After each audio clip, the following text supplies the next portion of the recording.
verdade. Nós, com a unificação do horário eleitoral, no início houve uma certa resistência por parte do TRE em função das dificuldades que todos nós conhecemos. Iniciar um processo eleitoral às 6 horas da manhã não é fácil, mas de qualquer maneira, uma vez decidido pelo TSE, a gente incorporou essa decisão e estamos vestindo a camisa e vamos dar conta do trabalho a contento. Nós tivemos no TSE e todas as proposições do tribunal no sentido de nos fornecer a estrutura necessária para enfrentar esse desafio, fomos todos atendidos. Eu acredito que nós vamos sim, estamos fazendo uma campanha no sentido de promover, sobretudo, dar ciência ao eleitor acerca do início do horário eleitoral, que começa às 6 horas da manhã e termina às 3 horas da tarde. A minha preocupação, Rosana, não é tanto em relação ao início, né? Logicamente há uma preocupação, sobretudo em relação ao pessoal que irá trabalhar nas eleições, em relação aos mesários que devem comparecer às sessões por volta de 5 horas da manhã. Mas a minha maior preocupação é em relação ao término, porque às 3 horas da tarde me parece que é um horário que sempre foi, de 2h30 a 3 horas da tarde, é o horário que o eleitor, costumeiramente aqui no Acre, costumava se deslocar para votar. E com essa redução do término das eleições, das 15 horas, há sim uma preocupação em relação a essa situação, evitando assim eventuais, digamos assim, redução do pleito eleitoral, e há uma preocupação em relação à legitimidade da eleição, sobretudo em relação àqueles candidatos eleitos.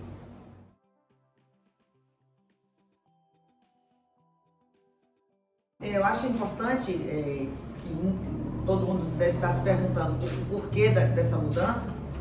Essa unificação é para que não haja aquela espera que o Acre termine a votação para iniciar a divulgação da totalização dos outros estados.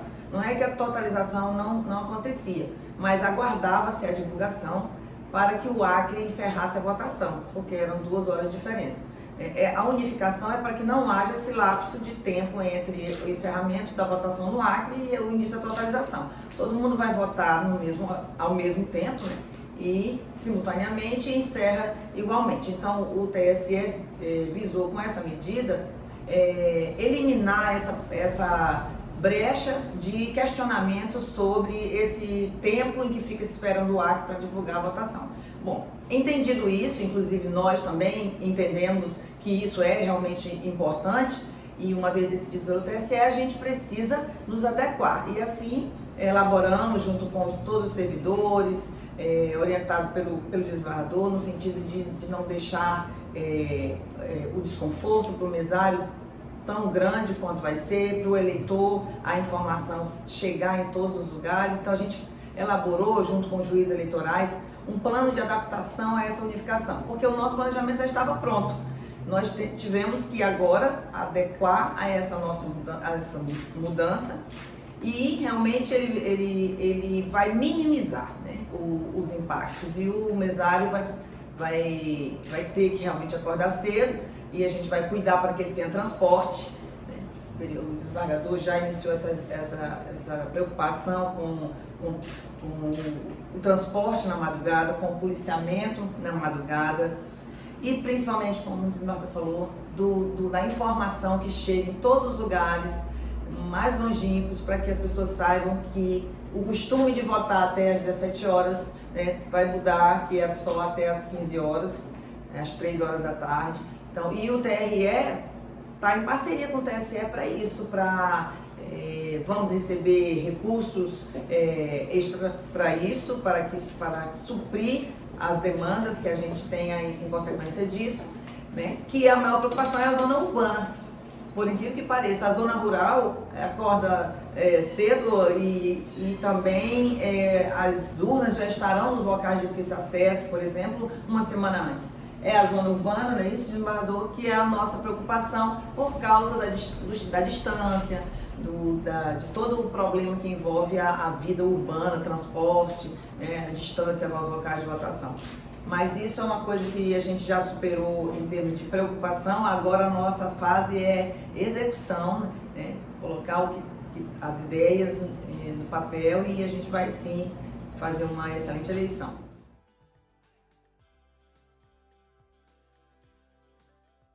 Pois é. Essa talvez seja a nossa maior preocupação. Quando naquela ocasião nós nos posicionamos contrária a essa redução do horário, ao posicionamento do TRE em relação ao horário, é exatamente essa, a preocupação da questão da abstenção.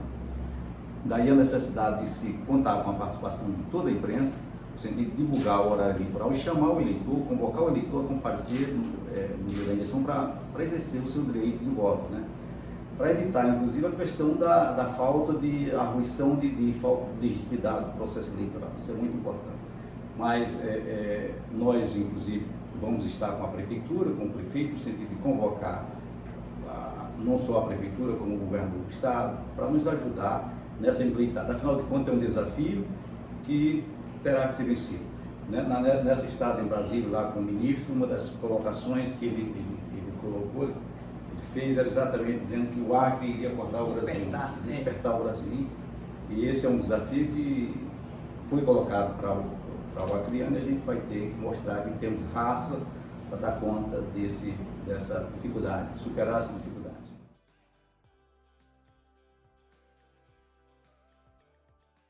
Bom, junto com o TSE, de mãos dadas, todos os tribunais, nós estamos com uma rede de informação interna em que qualquer notícia que veicule, que não seja verdade, que seja uma desinformação, o TSE tem todo um aparato de comunicação, um sistema de comunicação, parceria com o WhatsApp, com empresas de checagem de fatos, que auxilia a Justiça Eleitoral a esclarecer. Não digo, o termo que eu iria usar é meio chula, desmentir, mas na verdade é esclarecer a população, porque a fake news é simplesmente uma desinformação, uma contra-informação, que chega, infelizmente, antes da informação. Então, ontem mesmo eu fui procurada sobre a questão, e eu gostaria de aproveitar esse espaço aqui, sobre a questão que a Justiça Eleitoral estaria cancelando os votos, cancelando o título de quem tem 70 anos de idade. Isso não é verdade, isso não existe na Justiça Eleitoral. Pelo contrário, tem eleitores que têm mais de 100 anos no cadastro eleitoral, eles podem inclusive se candidatar se quiserem, ou seja, não há, em nenhuma hipótese, isso é verdade, isso é uma forma de gerar tumulto, e contrariar uma campanha linda que a Justiça Eleitoral está fazendo para chamar os jovens para a votação, e em contraposição, alguns grupos aí querem dizer que estão chamando os jovens para direcionar voto, enquanto os de 70 anos, assim, é uma forma bem grosseira de atingir a Justiça Eleitoral. Então, não é verdade que a Justiça Eleitoral está cancelando. O que ocorre é que a partir de 70 anos, vejam bem a que nível chega a maldade, a partir de 70 anos, o eleitor é facultativo, ele vota se ele quiser, ele não tem consequências quanto ao seu CPF e nada disso, entendeu? Então, volta a ser igual aos 16, 17 anos, que também é facultativo. O voto é obrigatório de 18 a 70 anos, é só isso. E desvirtuam a comunicação, falsificam a informação. Então, não há cancelamento de título a partir de 70 anos. É bom que se diga que o eleitor de 18 a 70 anos ele tem a obrigação de votar. E se eventualmente ele não votar, ele vai ter problema na sua relação no mundo civil. Por exemplo, a pessoa que deixar de votar, ele vai ter dificuldade de estudando, por exemplo, fazer vestibular, realizar contrato com bancário. Então, tudo isso são consequências dessas informações que estão deixando. Apesar de que a pessoa com idade superior a 70 anos não tem obrigação mais de votar, mas não há nenhuma dificuldade, não existe nada em relação a esse cancelamento. Eu aproveito a oportunidade aqui para convocar esse garoto que completou 15 anos, que na data da eleição vai ter 16 anos, que compareça aos locais de cadastramento para realizar tirar o seu título. Isso é muito importante.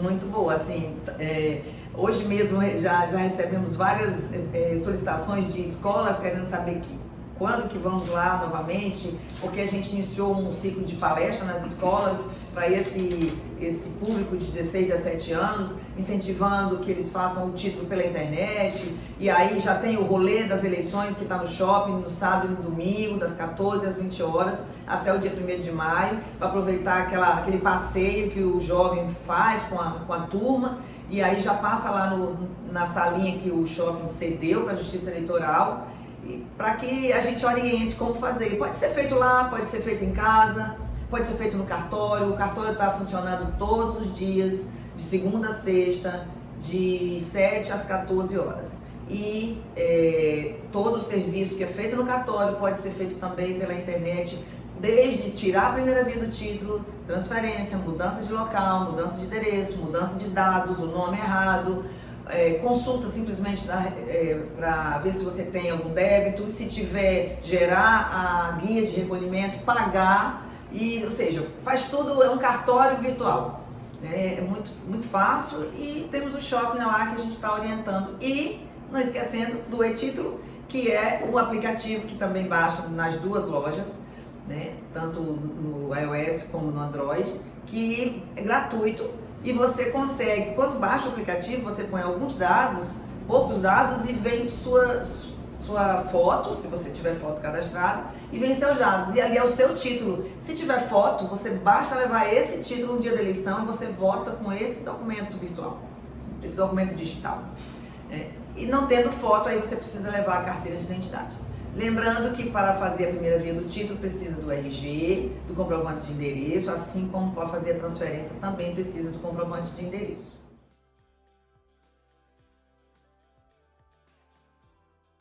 Na realidade, eles estão isentos dessa penalidade, né? A Justiça Eleitoral elidiu essa eventual multa que se aplicava, né? Em razão dessa pandemia. A Justiça Eleitoral entendeu que esse pagamento dessa multa estaria suspenso, de modo que essa multa realmente não existe.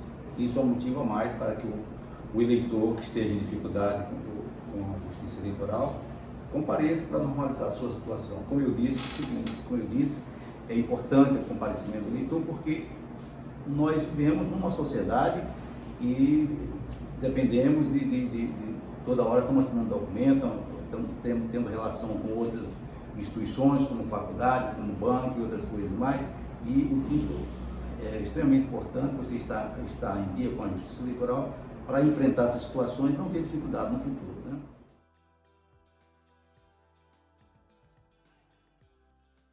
Nós tivemos aí, talvez a nossa maior preocupação, em razão desse pequeno espaço de tempo, que nós teremos que atender uma demanda muito grande de pessoas que durante esses 2 anos não tiveram contato com a Justiça Eleitoral. De maneira que a busca para implementar essas atividades por parte da Justiça Eleitoral é muito importante. Nós estamos em campo exatamente para isso, para tentar minimizar essa situação. Em relação especificamente, né, como o Madão falou, é uma demanda que está represada, né, de pessoas que não emitiram seu título, não regularizaram, enfim, também não foram votar, porque a abstenção foi 26% em 2020. É isso que a gente quer evitar, que além da pandemia, que ainda tem um resto de pessoas que são de grupo de risco, não querem se expor, mas também tem a questão de não ter o título eleitoral e precisar ser regularizado. A biometria não está sendo coletada desde 2020 e vai continuar não sendo coletada por questões mesmo administrativas do TSE, tecnológicas. Então está suspensa a biometria. Isso significa que a urna não vai pedir a biometria de quem tem biometria? Não. Quem tem a biometria cadastrada, a foto e as digitais, vai continuar sendo habilitado na urna, né, sendo identificado pelas digitais. Quem não coletou porque parou a Justiça Eleitoral de cadastrar os novos títulos de 2020 para cá, vai votar normalmente pelo título eleitoral, digita o título, identifica os dados biográficos mesmo, nome, data de nascimento, nome completo, como era antes da biometria, que também é seguro, porque o processo Então, quem tem, o recado que a gente dá é, quem tem apenas essa pendência com a Justiça Eleitoral de que não coletou a biometria e acha que isso é motivo para não votar nas eleições, não precisa procurar a Justiça Eleitoral, porque a biometria não está sendo motivo de estar irregular, certo? Se você votou normalmente no ano passado e não coletou a biometria, pode ficar tranquilo que o seu título está regular. E para saber se está regular, também pode saber no site, é só digitar o título e aparece lá situação regular, e também no e-título aparece a situação do eleitor, se está quite com a Justiça Eleitoral.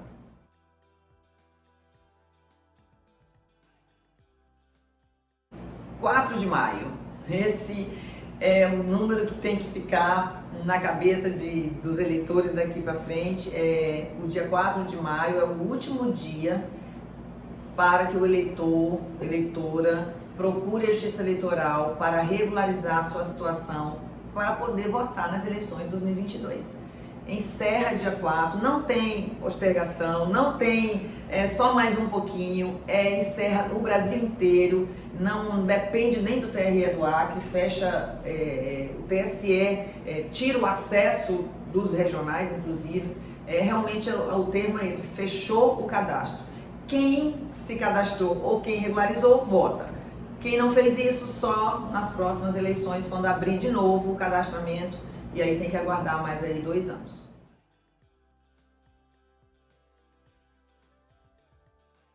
De modo que é muito importante essa informação. Dia 4 de maio é o último dia para o encerramento do cadastro eleitoral. De maneira que o eleitor, ou quem esteja irregular com o serviço eleitoral, que procure os cartórios, que nos procure lá no shopping, ou através do sistema de computação, internet, procure regularizar a situação. O prazo limite é dia 4 de maio, e após isso aí, certamente virão as consequências indesejadas, muitas vezes. Que possam prejudicar o processo eleitoral. De maneira que eu quero, ao final, agradecer à imprensa, agradecer a vocês pela oportunidade de chegarmos até o eleitor, levando esse tipo de informação. E, mais uma vez, quero proclamar, convocar o eleitor, no sentido que compareça no dia da eleição, exercendo o seu papel de cidadão, entre o horário das 6 da manhã às 15 horas.